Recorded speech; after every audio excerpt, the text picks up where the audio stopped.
So with UFC 319 behind us, I thought I'd talk about someone from UFC 317. And I know, what are you doing talking about a previous event? Can a nigga get through the video first? But if you happen to watch UFC 317, then you're probably like, who the hell is this guy? I've been watching UFC for years. I've seen the oddest looking fighters you can imagine, but this guy looks like he snuck into the weigh-ins and nobody was sure if he was or wasn't a fighter. So they're like,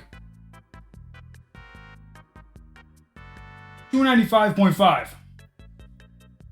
Who is this guy? And some of you might not even remember seeing this guy fight, let alone getting weighed. One, because he was the very first person on the entire card, and two, he was fighting on short notice, having less than 3 weeks to prepare for the fight, and on top of that, this was his very first fight in the UFC, having gone 6-0 before he got his shot. And if you saw his fight, then you would know that he proved all the people who judged him by how he looks wrong, including me. No, he didn't win, but his fight went the distance, and it wasn't like he lost terribly. He was throwing his punches until the very end. And hey, when you look at how he did and the fact that he didn't lose by a knockout and or in the first round, then the next time he fights, people are going to remember how he proved everyone wrong. That is, if you're even still allowed to fight. So after showing everybody not to judge a book by its cover, he then showed us that sometimes these books are plagiarized, which are therefore cheating. And Alvin Goozy Hines was suspended for 1 year after they found drostanolone, something literally called 3A-hydroxy 2A-methyl 5A-androsten, 17-1,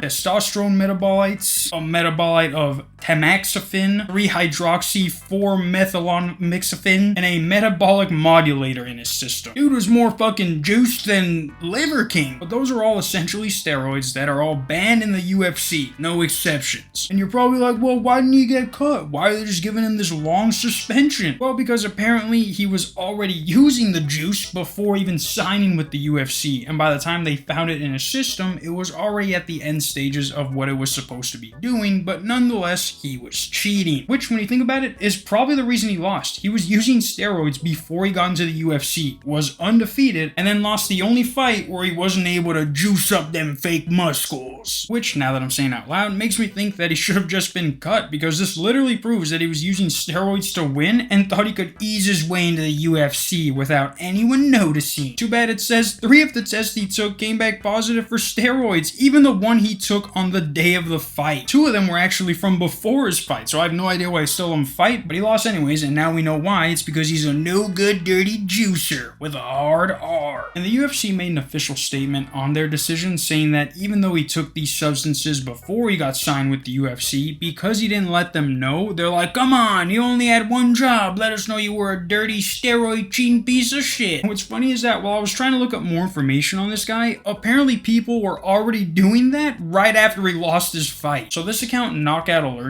posted this picture of him with the caption, Alvin Hines is a dog, because like I said, he proved his doubters somewhat wrong. But then the very next post they make says, nah, and it shows a mugshot of him from back in 2018 where he was arrested for a home invasion. And what's crazy is that I Google Alvin Hines arrested, not thinking I would find anything, and the exact article pops up. Just before 2 a.m., deputies got a call of a burglary at a home off of Petal Run Road. A female victim told deputies that a man had come into her home, pointed a gun at her, and began stealing items, including her cell phone, a TV, and a laptop. She told deputies that he also tried to find her keys to her vehicle, but was unable to. It then says that the police were able to get a ping off this girl's cell phone, and that's where they found Alvin and his 2 friends on the side of the road waiting for a ride because their car had just broken down. Karma coming in clutch. It also says that they found all the girl's items in their car, even finding the gun he pointed at her, which is when he was obviously arrested, and his bail was set at 250,000 beans. Now, it doesn't say how long he was in jail for, but it was long enough for him to want to turn his life around and then start cheating when it actually got good. But yeah, guys, the only other debut that I know that ended worse than this guy's was when that one fighter bit the other one in the arm and then immediately got cut after. But as of right now, Alvin Goozy Hines takes the top spot. Until whenever YouTube fixes this problem. Peace.